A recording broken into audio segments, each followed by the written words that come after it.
So, are you DTFF?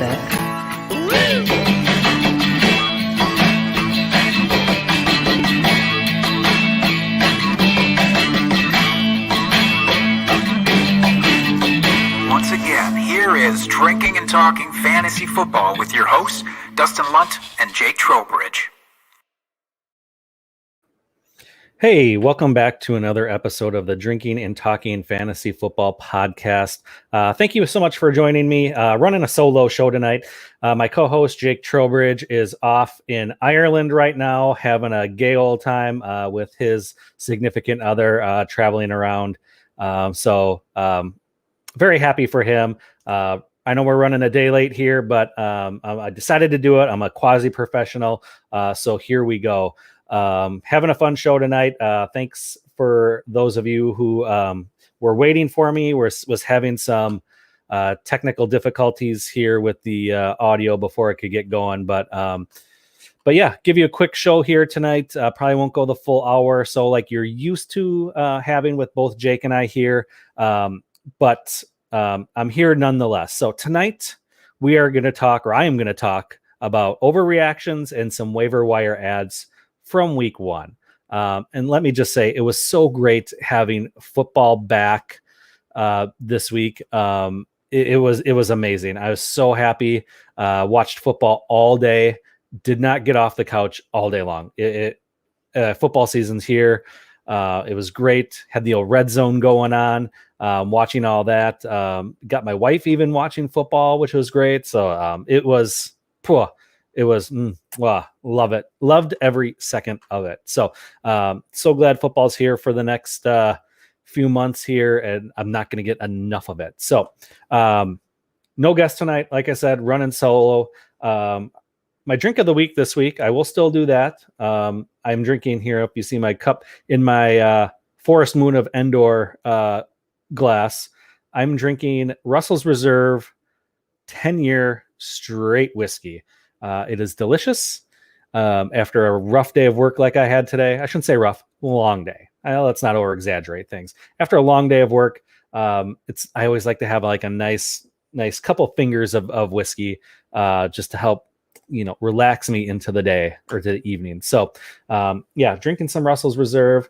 I'll be sipping on that for the show. It is delicious. If you have not tried it, I think it is a very good intro whiskey to have. I've slowly gotten into whiskey here over the last couple years, and this was definitely one of them that kind of opened the door where it won't break the bank. It's very reasonably priced, and I think the quality is fairly good as well. Like I said, I'm still pretty amateur when it comes to whiskeys, but I feel like this one's pretty good. It's kind of my go-to right now between that and Woodford's Reserve.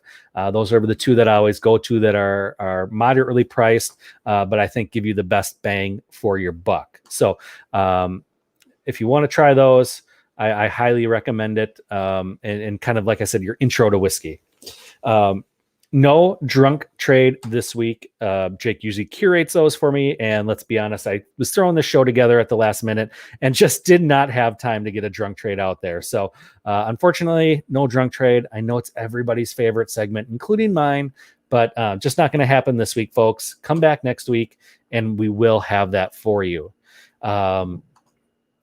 So before I get into kind of the meat and potatoes of the episode, so to speak, I do want to do a quick ad read from our sponsor of Poor Richards.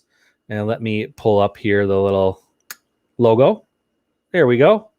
So Poor Richards Farms, they offer 100% grass-fed beef snack sticks from European beef cattle raised ethically on their Wisconsin family farm.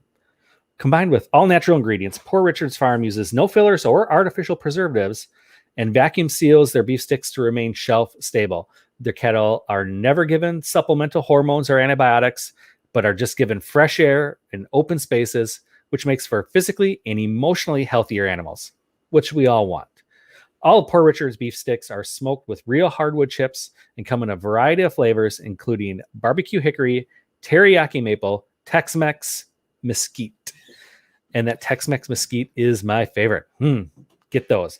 So right now, if if you're using the promo code DTFF at checkout, you can get 5% off your order, and you can get free shipping when you buy 3 packs or more of their all delicious, all natural, all beef sticks. So go visit poorrichardsfarm.com today and get your beef sticks. You will not regret it. Like I said, they're one of my new favorite things to eat, and I've always got some on hand now. So go out and get some of that, and your life will just be better for it. Let's be honest. All right, so let's get into this here. So before we get into some overreactions and the waiver wire ads, want to do a quick injury update, especially since Thursday tomorrow. We gotta have our Thursday lineup set, and you're kind of curious on what's going on coming into the weekend here. So Jerry Jeudy, I think everyone was really excited for him, expecting him to have a step up in the season from where he was last year. He's got a high ankle sprain. They're talking 6 to 8 weeks at a minimum. He'll be out, which goes into one of my waiver wire ads here later on. Hint, hint, wink, wink. We've got Brandon Ayuk. He's dealing with a hamstring injury. Doesn't look like it's going to keep him out of the game, but could limit his time. So definitely use your best judgment on that. Maybe wait until game time to make a decision for him. Because if you have a better option, I would probably give it a week here. If it was me personally, just after kind of the limited action we saw this last week and finding out he's kind of been dealing with it throughout camp and whatnot. Another 49er, Raheem Mostert. He's out for the season with a knee injury. So that experiment's already over. So you can drop him, pick up one of the other running backs out there in San Francisco if they're still available. Rashad Penny, he's dealing with a calf injury. Looks like he's expected to miss 2 to 3 weeks at a minimum with this. But definitely wait to hear more information as that comes out. And then this one breaks my heart. Ryan Fitzmagic himself, was hoping to have a great big season out of him. He's dealing with a hip injury. The latest I saw, and I was checking it out right before we went live here, looks like a minimum 6 to 8 weeks. He's on the IR with designation to return. So he's out for 6 to 8 weeks, which again ties into one of my other waiver wire ads. So yeah, unfortunately we can't see that experiment with him YOLOing it all around the field until later on this season. Okay, so overreaction time. Let's start with the quarterbacks. Aaron Rodgers. And this just breaks my heart to no end, being the Packer homer as I am. Right there. Yeah, he played awful. Do not overreact. It was week 1. The offense, essentially, none of the starters on offense or defense played the entire preseason. And being a Packer fan, as I said, well in tune with what's going on here. They didn't play all preseason. And I know he was on a very limited snap count in practice as well during training camp. So it's going to take a couple weeks for the rust to get knocked off. I would expect much better things this next week. They've got Detroit. Should be a much better matchup for them. And yeah, I expect the offense to get back on track here this week. Are we expecting to see, last year Aaron Rodgers numbers this next week? Probably not, unfortunately. But this should be a get right week for Aaron Rodgers. The next one I have, Ryan Tannehill. He had a tough game last week. And just didn't look great. I mean, they were playing from behind the entire time. It looks like they were just outmatched and outclassed. They have a new offensive coordinator. Looks like they kind of shifted things up a little bit with that offense. So again, it might take a couple weeks here for that offense really to start clicking. But still, I expect him to finish the season, in that low end QB1 area. He's got another interesting matchup this week going against the Seahawks. So just you got to start him. I think it should be a better week, but again, kind of temper your expectations from what you were thinking you were going to get here to start the season. And then the final overreaction here we want to talk about is Matt Ryan. that offense just looked putrid last week. And I know we all saw the dead body picture of Matt Ryan there floating around Twitter. Yeah, it was not pretty last week. And unfortunately for him, this week, it's not going to get any better. They're going against the Bucks, who looked really good, really dominant, both offense. I know the defense gave up a lot of points, but let's be honest, Dallas's offense is really good too. So I expect the defense to just get after this Falcons offense all day long. Granted, the Falcons are going to be playing from behind. They're going to have to be throwing the ball because, I mean, Tampa Bay's offense is lights out. But if I had another option, I would probably choose that option over Matt Ryan at this point, maybe until we start to see something a little bit better out of that offense or maybe a little bit better matchup. All right, let's talk a few running backs here. Zeke, nothing to worry about. They were boat race from the beginning there with Tampa Bay. He's going to get his touches. He's going to get thrown to. Obviously, they're going to work in Tony Pollard. You don't need to be worried about that, especially with that added game on the season. Zeke, he's in his second contract. It's, they're probably trying to monitor his workload slightly, which that's normal for running backs these days. So don't worry about him. He's going to be just fine. I still think he's going to finish the season as a mid-range RB1, and he's going to get right. Don't worry about him. Do not overreact. If you can try to acquire him a little bit cheaper because of this first game, I would do that, and you'll have no regrets. Saquon Barkley, this one could be concerning. And as someone that has Saquon in a couple spots, it does concern me. Again, the offense didn't look great. And, they just struggled to move the ball. And that could be the case the entire season here. I hate to say it. I expect him to probably be okay. But again, temper those expectations. Who are they playing this week? They've got, this is great broadcasting here, I know. They play tomorrow night against Washington. Washington's got a great front seven. So I would expect him to probably get bottled up pretty good, but he is an elite talent. I know he's coming back from that ACL yet, and maybe still not 100% healthy, but he is coming back. I expect him to end up the season fairly well. But again, you might want to temper your expectations going against this tough defense this week. Next on my list is Melvin Gordon III. Where did that come from? And I know a lot of his yards came on that. He had that like 75-yard run or whatever it is, which was ridiculous. I think, he's going to be playable for the first half of the season. That was kind of my projections going into it. He's going to be viable for the first half of the season. And then as Javonte Williams becomes more acclimated with the offense and more comfortable, he's eventually going to win out. But I would play Melvin Gordon this week, especially in DFS. If you do, they got the Jaguars, and we saw how putrid that whole team looked last week. And so he should have another good week this week. Again, I know he's buoyed by that one really big run that looked really good, but it shows he still can do it. Like I said, good matchup this week, so I would not hesitate starting him. But over the long run, I wouldn't keep expecting those big runs and those big things happening, and I would expect the rookie to be more involved in the game plan. Let's do one more running back here, and that is Najee Harris, everybody's favorite rookie running back, first round draft pick.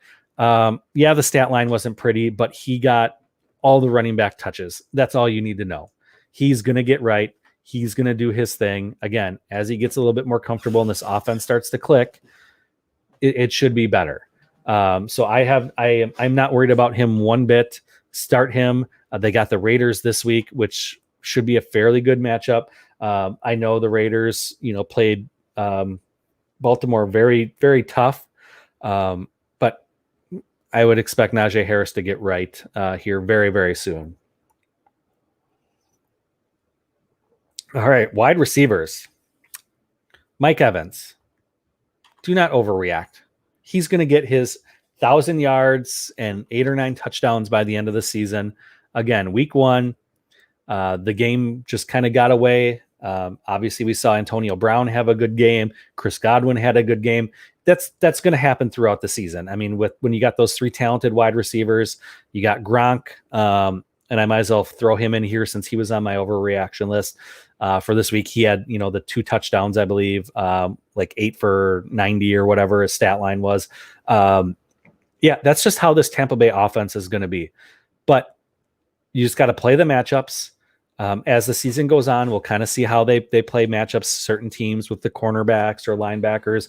And this was probably game plan that way going against Dallas, and they attack the weaknesses in that secondary. But yeah, Mike Evans is going to be fine. Do not overreact and trade him or get rid of him. He's going to be he's consistent every single year and so underrated. So he's going to be fine. Don't worry about him. And then Gronk, do not overreact. Yes, Gronk will end up probably as a low-end tight end 1 at the end of the season, but that's not a very high bar to reach. We've talked about this ad nauseum all season, Jake and I have, or all off season, I should say. Gronk, yeah, he'll have his weeks like this. I would expect him to maybe, not get the 2 touchdowns every week. Maybe he'll get a touchdown every other week or so, or he'll have these big blow-up games like this. Definitely startable every week, but I wouldn't expect this every single week. So don't overreact and go out and overpay for him thinking that this is going to be a weekly thing. I just don't think that's going to be. All right, back to the wide receivers though. Next, Calvin Ridley. He started off the game so strong, but again, that game just got way out of hand way quickly. He had, I think, 3 receptions for like 40 yards right out of the gate. And I was like, holy crap, it's, Calvin Ridley day. Like, this is going to be great. And then it was basically nothing after that. Like I said, the game kind of got away from him. That offensive line couldn't protect Matt Ryan at all.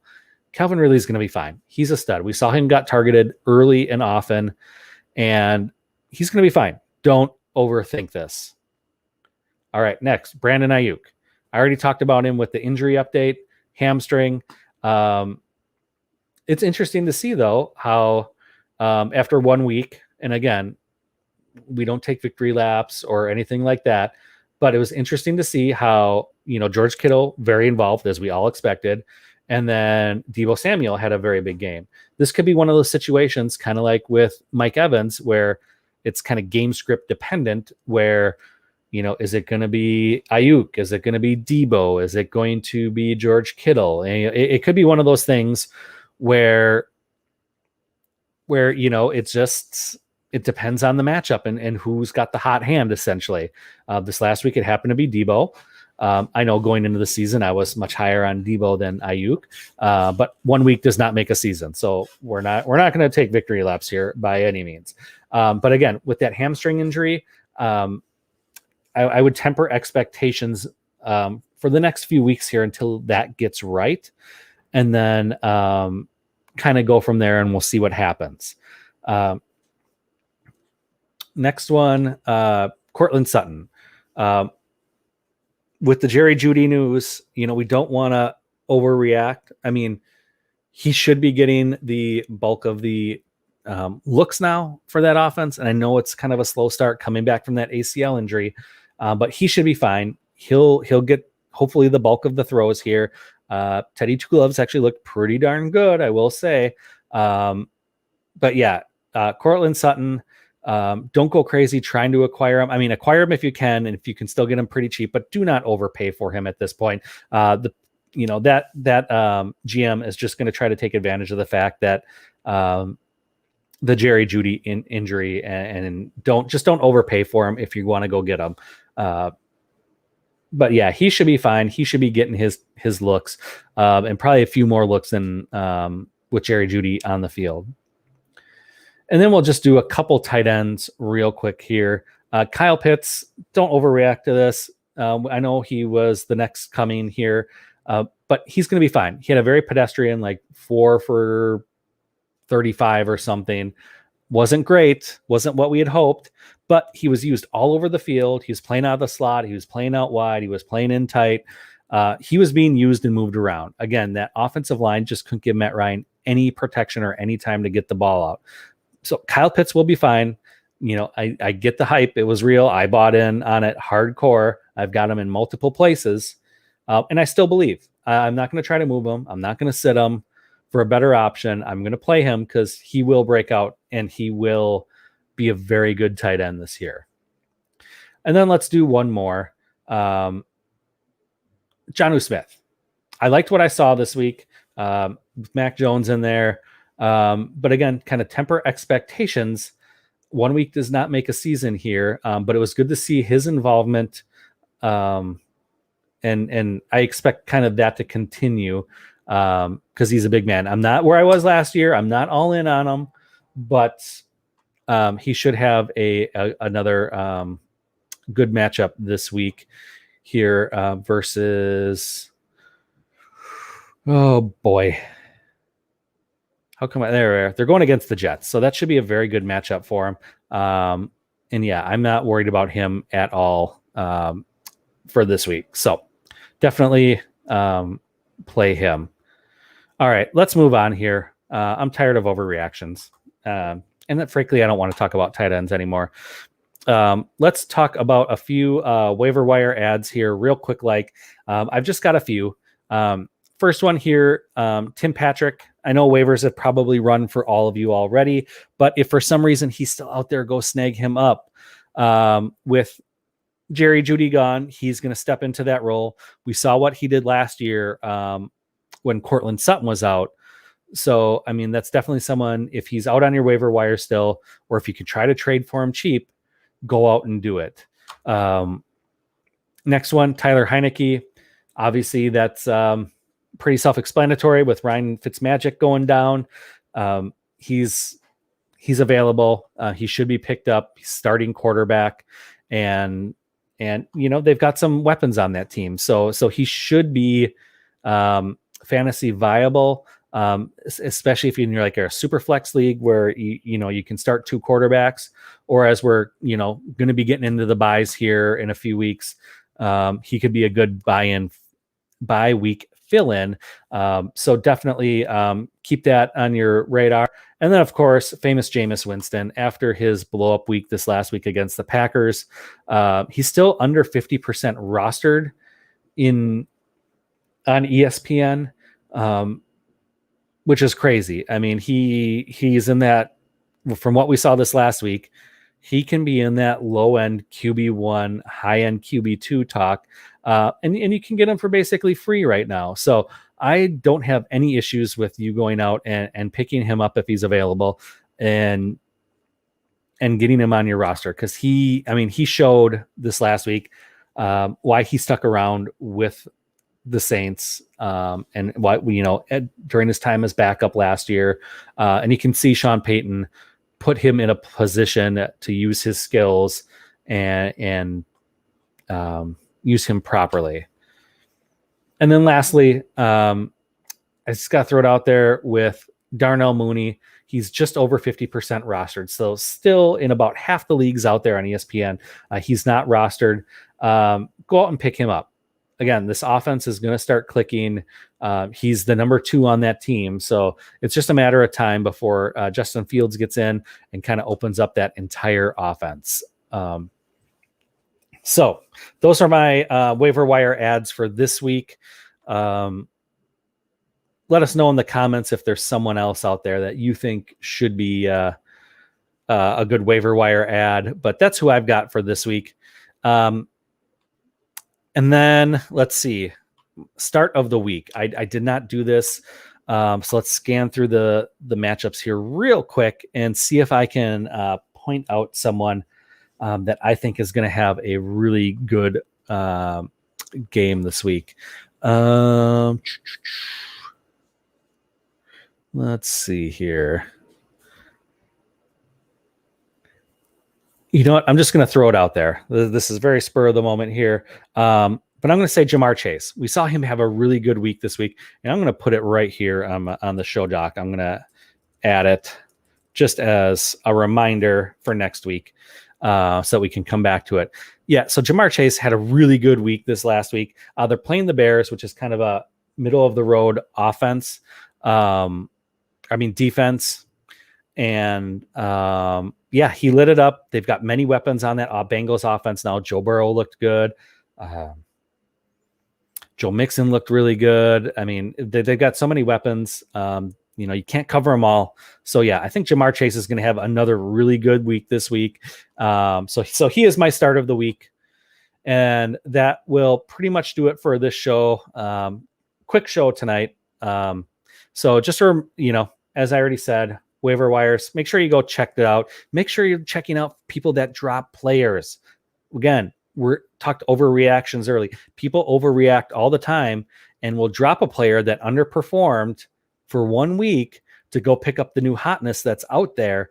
Like your Tim Patrick or your Elijah Mitchell or